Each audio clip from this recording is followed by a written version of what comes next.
O meio-dia começa agora o segundo dia de entrevistas com os candidatos ao governo de Pernambuco. Hoje, o entrevistado é o candidato do PSOL, João Arnaldo. João Arnaldo é advogado com pós-graduação em Direito Administrativo, é mestre em Desenvolvimento e Meio Ambiente e estuda doutorado em Direito Ambiental e Sustentabilidade. João Arnaldo foi candidato a vice-prefeito do Recife na chapa de Marília Reis nas eleições de 2020 e também já foi superintendente do IBAMA. Bom dia, candidato João Arnaldo. Seja bem-vindo. Obrigada pela presença. Bom dia, Anne. É uma alegria e uma honra estar aqui falando com você e todos que nos assistem. Gente, o tempo da entrevista é de 9 minutos, com 1 minuto de tolerância. Aí o seu tempo, candidato, começa a contar a partir de agora. Eu que já quero saber do senhor, por que o senhor quer ser governador de Pernambuco? Olha, acho que essa é uma das perguntas mais importantes que um candidato tem que responder na eleição, porque é a partir daí que justifica o que a gente quer fazer. E eu gostaria de começar respondendo essa pergunta dizendo de onde eu venho, qual é a minha história e qual é a relação que eu tenho com as políticas públicas. Eu nasci no sertão de Pernambuco e com 6 anos de idade meu pai faleceu num acidente de carro e minha mãe, com 2 filhos e minha irmã na barriga ainda, teve que sustentar a família. Com um salário mínimo, com uma condição difícil, precária, para poder ter toda a conta de cuidar só da família, de garantir as condições para a gente se desenvolver.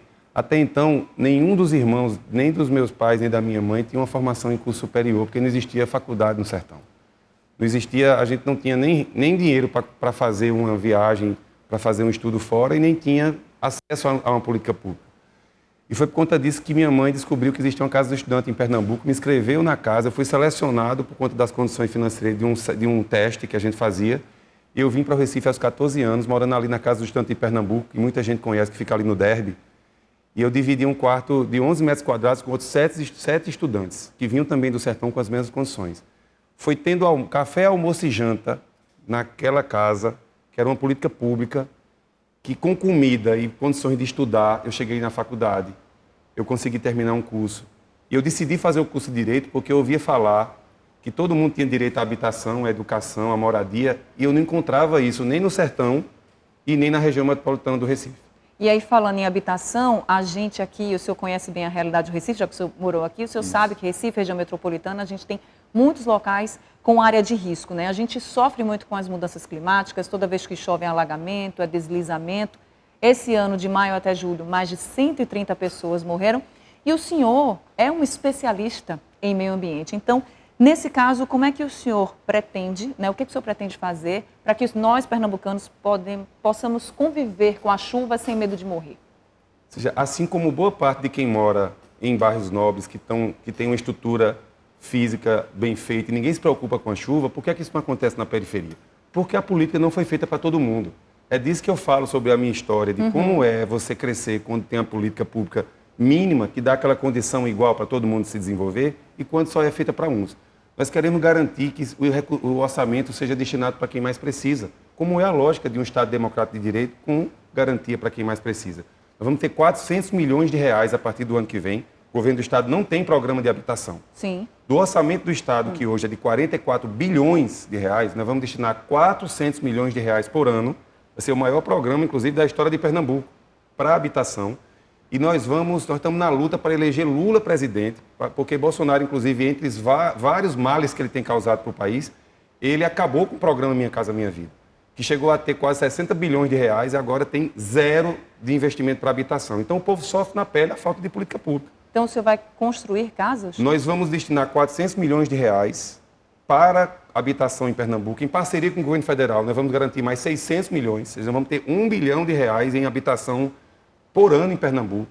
Em parceria com os municípios, nós vamos retirar em 4 anos todas as famílias em situação de risco de demolição de casas. Isso é possível, há recursos para isso.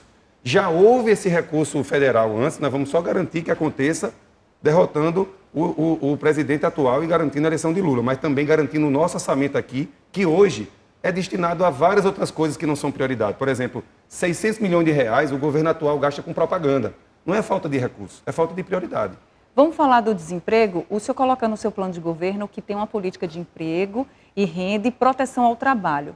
Mas o senhor não diz assim, como será essa política, né? Então, o que o senhor pretende fazer, ser eleito, para diminuir esse desemprego em Pernambuco? Em primeiro lugar, garantindo apoio às atividades que mais geram emprego e renda em Pernambuco, que são as pequenas e médias empresas. Observe, micro inclusive, observe que na periferia, você quer hoje, o que mais tem em Pernambuco são pessoas informais que não conseguiram um emprego carteira assinada, mas não tem apoio nenhum de política pública. Nós vamos criar uma agência de desenvolvimento e apoio ao pequeno negócio. Não, é inédito isso em Pernambuco, mas paralelo a essa agência nós vamos ter um Banco Popular de Pernambuco, que é ter recursos subsidiados para apoiar o pequeno negócio, aquela pessoa que, para se virar, abrir uma loja de bolo em casa, Sim. aquela pessoa que é um ambulante, que abriu um quiosque, se ele melhorasse o quiosque dele, ele ia vender mais. Hoje ele não tem a quem recorrer.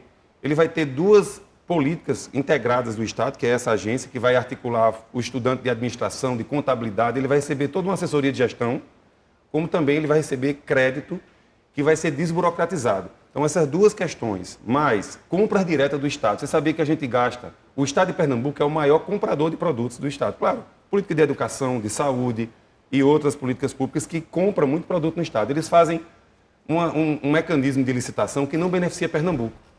Por exemplo, toda a alimentação escolar hoje de Pernambuco, 85% vem de fora de Pernambuco, em produtos industrializados.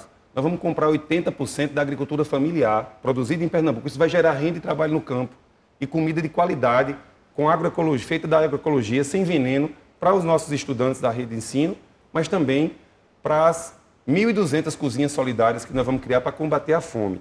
Junto com essas ações, nós vamos também criar o programa de renda básica de Pernambuco. É uma renda básica para as 350 mil famílias que nós temos em Pernambuco que vivem abaixo da linha da pobreza.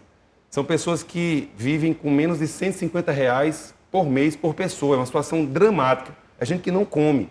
Então, nós vamos, parte dessa alimentação da agricultura familiar, nós vamos comprar em uma parceria com a SEASA, que vai ser destinada a essas cozinhas solidárias que vão ser feitas em parceria com movimentos sociais e organizações não governamentais, junto com a comunidade, contratando pessoas da comunidade para produzir comida e distribuir para quem mais precisa. Vamos falar de saúde? No seu plano de governo, o senhor diz que vai ampliar a rede estadual de saúde regionalizada. Então, eu queria que o senhor explicasse assim, ampliar como, em quais cidades, em quanto tempo? Pernambuco tem 12 micro-regiões, em que tem cada uma delas uma cidade polo. Havia, originalmente, na estrutura do SUS, a ideia de ter um hospital regional em cada uma delas. Ele começou a ser estruturado, mas foram sucateados. Eles hoje estão abandonados, é como se fosse uma estrutura de hospital que foi transformada quase numa UPA, quase num posto de saúde. Não tem médicos, não tem equipamentos. Nós vamos estruturar esses hospitais. Pernambuco é o estado que mais gente sai do interior para a capital para fazer atendimentos muitas vezes simples, não é nem os de alta complexidade. Então, toda a região do estado vai ter um hospital que vai atender média complexidade e nós vamos ter 3 hospitais no interior que vai atender alta complexidade. Então, isso vai reduzir em mais de 70% a 80% a vinda de pessoas do interior para ser atendido na região metropolitana, que é uma humilhação para quem vem do interior. O senhor acha que consegue fazer isso em 4 anos? Em 4 anos, sim, porque esses hospitais, inclusive, existem. O que tem feito, o grande problema é que é uma cultura aqui da política tradicional de Pernambuco, que esse conjunto de candidaturas aí representam, que é de cada um querer ficar criando sua marca própria. Então, eles acham que ele tem que criar um hospital com o nome de algum aliado para dizer que aquilo foi um legado que eles tiveram. E não querem fazer política pública de verdade. E a manutenção dos hospitais que a gente já tem? Por exemplo, o Hospital da Restauração, esse ano parte do teto caiu por 2 vezes. Como vai ser a sua política para manter essa estrutura funcionando e funcionando bem, que a gente sabe que tem suas deficiências? Perfeito, Anny. Isso é uma decisão política. Veja, nós temos quase 8 bilhões de reais. É um investimento que, para a gente ter noção, 8 bilhões de reais. Um B de bola. É muito dinheiro, só que 1/3 desse dinheiro vai para as OS, que são umas entidades escolhidas pelo governo do Estado, que tem um custo quase 40 vezes maior para fazer o mesmo serviço que o hospital público faz. Então, o que nós temos que fazer, primeiro, é tornar o serviço de saúde pública público, porque hoje ele está privado. Hoje tem gente tendo lucro, cobrando mais caro. Só para você ter ideia, o que um enfermeiro que trabalha para um desses hospitais de OS recebe é menos de um salário mínimo. E, ao mesmo tempo, eles cobram do Estado 4 salários mínimos. Então, eles recebem para pagar um salário. Então, isso tem que acabar. Só aí tem quase 2 bilhões de reais. Aí por que não é feita a reforma do Hospital da Restauração? Porque estão destinando o dinheiro de forma errada. A gente já está no minuto final. Candidato, eu queria que o senhor fizesse aí as suas considerações finais, se dirigindo ao seu eleitor. eu quero pedir a chance ao eleitor dele poder mudar Pernambuco de verdade, pela esquerda. A gente precisa eleger Lula. Temos que derrotar esse irresponsável do governo federal que tem destruído o Brasil, mas não dá para manter Pernambuco sobre essa política tradicional, dessas oligarquias políticas que só fazem o mesmo. Todos eles apoiaram Paulo Câmara quando ele foi candidato a primeira vez. Agora eles disputam porque eles querem almejar apenas o poder pelo poder. Nós precisamos mudar Pernambuco olhando para quem mais precisa. E o nosso projeto, pelo PSOL, com Lula, para fazer Pernambuco ter atenção e responsabilidade com quem mais precisa, inverter a ordem de prioridades, colocando a periferia no centro da política pernambucana e colocar a mulher da periferia como a principal beneficiada dessas políticas. Candidato João Arnaldo, muito obrigada pela sua presença aqui com a gente, falando com os seus eleitores, viu? Eu que agradeço, Ana. Fico sempre à disposição.